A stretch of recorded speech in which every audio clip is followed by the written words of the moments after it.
अच्छा प्रश्न है आपका। जब मैं प्रधानमंत्री कार्यालय में प्रमुख सचिव के पद पर कार्य कर रहा था तो उस समय डिमोनेटाइजेशन का निर्णय हुआ था। तो डिमोनेटाइजेशन के निर्णय में पुराने नोट एक तिथि से, निर्धारित तिथि से समाप्त कर दिए जाते हैं और उन नोटों को बदलने की व्यवस्था होती है और उसके लिए भी एक समय सीमा दी जाती है कि एक निर्धारित समय सीमा में आप जाकर बैंक में नोट बदल सकते हैं। तो जो 500 रुपए और 1000 रुपए के नोट समाप्त किए जा रहे थे और उनको बदलने की व्यवस्था दी जा रही थी, उस समय यह जाहिर था कि हमको 500 और 1000 के नए नोट लाने होंगे और नए नोटों की व्यवस्था हमको प्रिंटिंग के द्वारा करना था। प्रिंटिंग का कार्य पूरी जिम्मेदारी में रिजर्व बैंक का होता है। तो यह देखा गया कि जिस अवधि में पुराने नोट वापस लाए जाएंगे और जिस संख्या में नए नोट दिए जाएंगे तो उतना प्रिंट करने की क्षमता नहीं थी।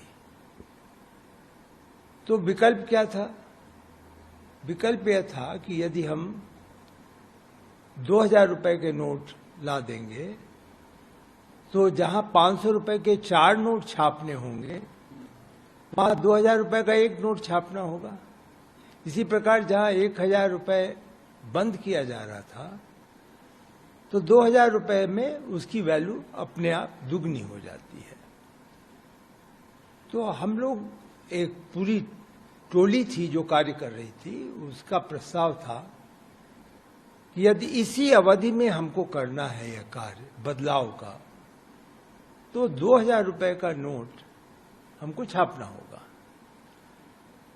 इस विषय पर प्रधानमंत्री जी बिल्कुल उत्साहित नहीं थे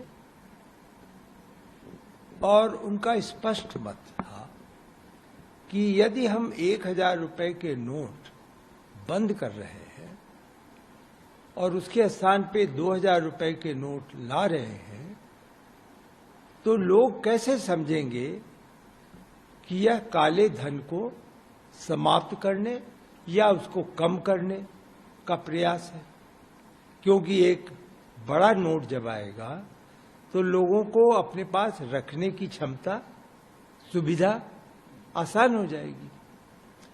इसलिए वह इस मत के नहीं थे, लेकिन उनके समक्ष जब करेंसी की कंपनियां, जो नोट छापने की कंपनी है हमारे यहाँ, प्रिंटिंग प्रेस, उनकी क्षमता बताई गई, उनके बारे में बताया गया कि 2 शिफ्ट 3 शिफ्ट में भी करें तो कितना कर सकते हैं।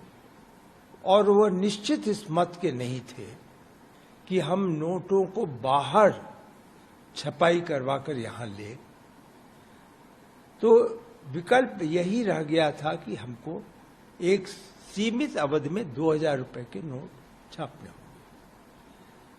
इसलिए यह सच है कि प्रधानमंत्री जी सिद्धांतः प्रारंभ से ही इस प्रकार 2000 रुपए के नोट के पक्ष में नहीं थे, लेकिन एक व्यवहारिकता के लिए जब उन्होंने समझा कि यदि एक निर्धारित अवधि में डिमोनेटाइजेशन की घोषणा की जानी है तो वह एक जो होता है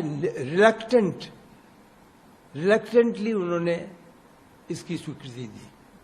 लेकिन उनके मन में कभी भी यह संदेह नहीं था कि इस 2000 रुपए को किसी उचित समय पर जब हमारी क्षमता हो जाएगी तो हम इसको समाप्त करेंगे। इसलिए आपने देखा कि उन्होंने 2018 के बाद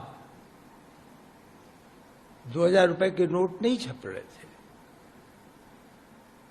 दूसरी कदम उन्होंने उठाया कि जो नोट बैंकों में, रिजर्व बैंक में आ रहे थे, क्योंकि बैंक में नोट रहते हैं, बैंक के बाद वो रिजर्व बैंक पहुंचते हैं, और जो खराब हो जाते हैं नोट, एक समय सीमा होती है, उसके बाद नोट का भी अपना स्वाइल्ड नोट कहलाता है, खराब हो जाते हैं तो वो वापस रिजर्व बैंक चले जाते हैं। तो जो नोट वापस आ रहे थे वह नए सिरे से रिजर्व बैंक ने वापस सर्कुलेशन में नहीं डाला।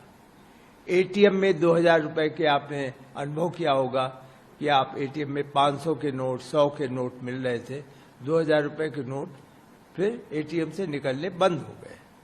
उसका भी यही कारण था कि सर्कुलेशन से विड्रॉ किया था। अब एकमात्र जो सीमित धनराशि 2000 रुपए के नोट की थी, उसको रिजर्व बैंक ने, जो अधिकृत है, उन्होंने घोषणा कर दी है कि 30 सितंबर के बाद इन नोटों का जो लेन देन में स्वीकृति नहीं होगी।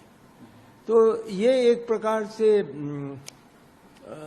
आप समझें कि पृष्ठभूमि थी, लेकिन एक निश्चित मत जो हमेशा झलका उनके मस्तिष्क से, उनके विचारों से, उनकी मानसिक उसमें, कि वह कदापि 2000 रुपए के नोट को गरीबों का नोट नहीं समझते थे।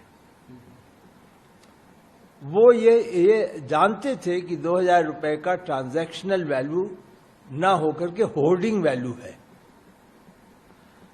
इसलिए उनका यह मत था कि अगर किसी को 2000 रुपए के नोट रखने हैं तो वो बैंक में जाए, बैंक में धनराशि जमा करे। नॉन बैंकिंग सिस्टम घरों में होल्ड करें लोग, और जिसको फिर आप कहेंगे काला धन है, उसके पक्ष में वो नहीं थे। इसलिए मैं तो अब देखिए, मैं आम जनता का इस समय स्वरूप है मेरा, कोई मैं अधिकारी नहीं हूं, मैं अधिकृत बात नहीं कर सकता, लेकिन मैं जानता हूं कि वह जानते थे कि आम जनता के लिए 2000 रुपए का नोट नहीं है, और कहीं न कहीं ये काले धन को बढ़ावा देता है। और अगर काले धन को बढ़ावा मिलेगा तो उसके लिए तो उनकी लड़ाई हमेशा जारी रहती है। काले धन को किसी भी परिस्थिति में वह अर्थव्यवस्था का अंग नहीं समझते। वह एक तरीके से आप कर्ज, वो प्रायः कहा करते थे कि ये अभिशाप है, हमारे समाज में ये अभिशाप है कि काला धन इस तरह से बढ़ता है।